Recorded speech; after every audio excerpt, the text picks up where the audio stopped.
একজন এক্সামিন হয়েছে। আর একজন সাক্ষী যেটা দিলেন এটা হচ্ছে খুলনায় আন্দোলনকারী, উনি খুলনার ঘটনার বর্ণনা করেছেন। সেটা হচ্ছে খুলনার আন্দোলনের চলার শেষ মুহূর্তে, অর্থাৎ 4 আগস্ট আন্দোলন চলার সময় মেয়রের বাড়ির সামনে, নগর ভবনের নিকটবর্তী মেয়রের বাড়ির সামনে প্রথমে পুলিশ আত্মসমর্পণ করে। আত্মসমর্পণ করার পর পুলিশ চলে যায়, কিন্তু ওনারা যখন চলে যাচ্ছিলেন বা দাঁড়িয়েছিলেন, হঠাৎ করে অতর্কিতে পুলিশ তাদের উপর আক্রমণ করে। এই ছেলেটার তার যে জখম, শটগান দিয়ে গুলি করলে তার পিঠে অসংখ্য গুলি আছে।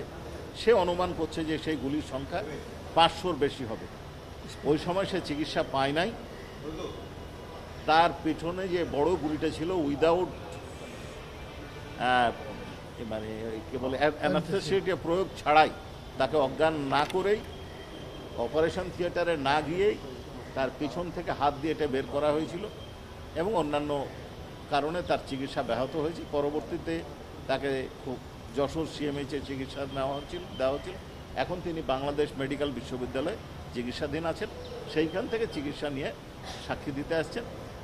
যে 3 জন সাক্ষী দিয়েছেন তার একজন হচ্ছেন জব্দ তালিকা, আপনাদেরকে বলেছি, এবং যে 2 জন সাক্ষী এখন বক্তব্য দিলেন তাদের এই ঘটনার জন্য যারা দায়ী, অর্থাৎ সাবেক প্রধানমন্ত্রী শেখ হাসিনা, সাবেক স্বরাষ্ট্রমন্ত্রী আসাদুজ্জামান খান কামাল, পুলিশের আইজিপি চৌধুরী আবদুল্লাহ আল মামুন, সাবেক সেতুমন্ত্রী ওবায়দুল কাদের, তারপরে তালুকদার আব্দুল খালেক, পুলিশ কমিশনার খুলনা, অর্থাৎ যারা এই ঘটনার জন্য দায়ী সকলের বিচার দাবি করেছেন, শাস্তি দাবি করেছেন। আর কিছু আপনাদের? আচ্ছা, এই বিষয়টা নিয়ে আমি এই বিষয়টা ওইভাবে বলতে চাই না। আমাদের একটা প্রসিডিউরাল সিস্টেম, উনি যারা করবেন বা করবেন কিনা এই বিষয় নিয়ে আলোচনা হয়েছে। আমরা একটা মত দিয়েছি, প্রসিকিউশন একটা মত দিয়েছেন, আদালত নিজস্ব সিদ্ধান্ত দিয়েছে। এটা আদালতের সিদ্ধান্ত, ট্রাইব্যুনালের সিদ্ধান্ত। আমরা আমাদের মত দিয়েছি, আমাদের মতের সাথে ট্রাইব্যুনাল একমত হননি। ওনারা ওনাদের মতো সিদ্ধান্ত দিয়েছেন। বিষয়টা হচ্ছে এটা আইন ট্রাইব্যুনাল বিচার করবেন, ট্রাইব্যুনাল তার সিদ্ধান্ত দেওয়ার এখতিয়ার রাখেন, ট্রাইব্যুনাল সিদ্ধান্ত দিয়েছে। জি, 8 জন। দেখেন, আমরা এই বিষয়টা আপনাদেরকে বারবার বলেছি যে আমরা এই মামলার প্রমাণের জন্য যতগুলো সাক্ষী দরকার ততগুলো সাক্ষী উপস্থাপন করব। আমরা 81 জন সাক্ষীর তালিকা এখানে দিয়েছি। আইনে আমাদের অতিরিক্ত সাক্ষী দেওয়ারও সুযোগ আছে। আমরা আশা করছি যে ম্যাটেরিয়াল উইটনেস আয়োর বাদে, অর্থাৎ তদন্তকারী কর্মকর্তা ছাড়া অন্যান্য সাক্ষী আমরা আশা করছি যে আমরা আগামী মাসের মধ্যে, না হলে পরবর্তী মাসের ফার্স্ট উইকে উপস্থাপন কমপ্লিট করতে পারব। জি,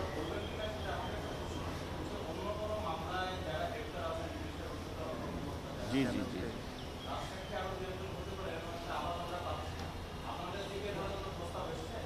দেখেন, রাজসাক্ষী হওয়ার যে প্রস্তাব, এটা আমাদের কাছে আসে না। এটা আপনাদের কাছে কিভাবে গেছে আমি জানি না। আপনারা সাক্ষী, আপনাদের কাছে সাংবাদিক, আপনাদের কাছে বিভিন্ন সোর্স মাধ্যমে এটা যেতেই পারে। প্রসিডিওর যেটা, সেটা হচ্ছে যে ওনারা সাক্ষ্য গ্রহণের যে কোনো পর্যায়ে, চার্জ হিয়ারিং অর্থাৎ চার্জ যেদিন অর্ডার দেবেন সেই দিন থেকে সাক্ষ্য গ্রহণের যে কোনো পর্যায়ে, অর্থাৎ বিচারের যে কোনো পর্যায়ে যে কোনো আসামি তার বিরুদ্ধে আনীত অভিযোগ স্বীকার করার পর আদালতের কাছে অ্যাপ্রুভার হওয়ার, ক্ষমা প্রার্থনা করে রাজসাক্ষী হওয়ার প্রার্থনা করতে পারেন। সিদ্ধান্ত দেওয়ার এখতিয়ার সম্পূর্ণ ট্রাইব্যুনালের। জি, এই দিনটা এখনো নির্ধারিত হয়নি। আমরা ওনার সাথে আলোচনা করে ঠিক করবো। আপনারা সেদিন জানতে পারবেন, কারণ এটা গোপনীয় বিষয় না, সাক্ষী উনি প্রকাশে দেবেন। জি জি জি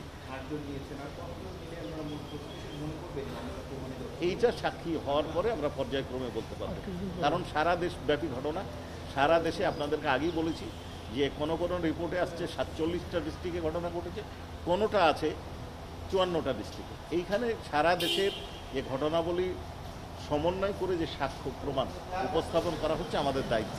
প্রসিকিউশনের দায়িত্ব হচ্ছে এটা ওয়াইড স্প্রেড এবং সিস্টেমেটিক যে অপরাধটা সংগঠিত হয়েছে এটা আদালতের সামনে বা ট্রাইব্যুনালের সামনে উপস্থাপন করা।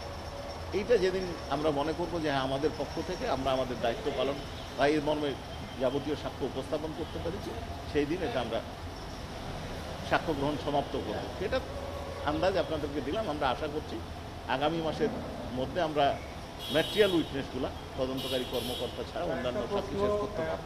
স্টেট ডিফেন্স 2 নম্বর ট্রাইব্যুনালের একজন আইনজীবী প্রশ্নটা তুলেছিলেন, চৌধুরী আব্দুল্লাহ মামুন হলেন আইজিপি, তার কমান্ডে সমস্ত পুলিশ বাহিনী। চৌধুরী আব্দুল্লাহ মামুন যদি কোনো কারণে এই ট্রাইব্যুনাল থেকে ক্ষমা পায় তাহলে পুলিশের অন্যান্য সদস্যকে কি এই একই আইনে বিচার করার সুযোগ আছে বা সাজা দেওয়ার সুযোগ আছে কিনা? জি, এইটা আপনি একটা গুরুত্বপূর্ণ প্রশ্ন করেছেন। কাকে ক্ষমা করা হবে বা কাকে ক্ষমা করা হবে না এই সিদ্ধান্তটা সম্পূর্ণ ট্রাইব্যুনালের, এবং শুধুমাত্র উনি একটা কন্ডিশনাল অর্ডার দিয়েছেন, জাজমেন্ট দেওয়ার সময় উনি সিদ্ধান্ত নিতেন। কিন্তু এইখানে যেটা বিষয় হচ্ছে যে একজন অপরাধী বা একজন অভিযুক্ত যদি ক্ষমা পায় তার মানে এই নয় যে তার অধস্তন সকলেই ক্ষমা পেয়ে যাবে, এই রকম এটা আইনের কোনো বিধান নয়। এই আইনে যেহেতু কমান্ড রেসপন্সিবিলিটিটা একটা বড় রেসপন্সিবিলিটি, সেই জায়গায় কী হবে তাহলে? কমান্ড রেসপন্সিবিলিটি প্রত্যেকটা মানুষের ব্যক্তিগত দায় আছে, শুধুমাত্র কমান্ড রেসপন্সিবিলিটি না, তার ব্যক্তিগত দায় আছে। এবং এই মামলায় যাদের ব্যক্তিগত দায় আছে দেখা যদি যায় যে না তারা জয়েন্টলি অর্থাৎ অর্ডারটা ফলো করেছেন এবং ব্যক্তিগতভাবেও এই অপরাধ সংগঠন করেছেন, সেই ক্ষেত্রে তাদের বিচারে কোনো বাধা নেই। আর তাদের শাস্তি হবে কি না, অপরাধ আমরা প্রমাণ করতে পারবো কিনা, এটা তো ট্রায়ালে নির্ধারিত হবে, ট্রাইব্যুনাল ঠিক করবেন শাস্তি হবে কিনা, এটা তো আমরা এটা আমরা এখনও ওনাদের সাথে আলোচনা করব, ওনারা কবে আসতে পারবে সেইভাবে আমরা। আমি বললাম তো আপনাকে যে আমরা আশা করছি ম্যাটেরিয়াল উইটনেস যেটা এই মাস বা আগামী মাসের মধ্যে আমরা এই মামলায় শেষ করতে পারবো আশা করছি। ম্যাটেরিয়াল উইটনেসগুলো আয়ও ছাড়া অথবা খুব বেশি হয়তো পরের মাসের ফার্স্ট উইকে যেতেও পারে। জি, আমরা উপস্থাপন করতে পারবো। এখন আরও অন্য জি, এটা তো আপনারা ব্যাখ্যা করার দায়িত্ব আপনাদের। হ্যাঁ, সেকেন্ড হাফে সাক্ষী, এই সাক্ষীটার জেরা বাকি আছে এবং আর একজন সাক্ষী। ঢালাইয়ে দৃঢ়তা, নির্মাণে নিশ্চয়তা, প্রিমিয়ার সিমেন্ট, ঢালাইয়ের রাজা।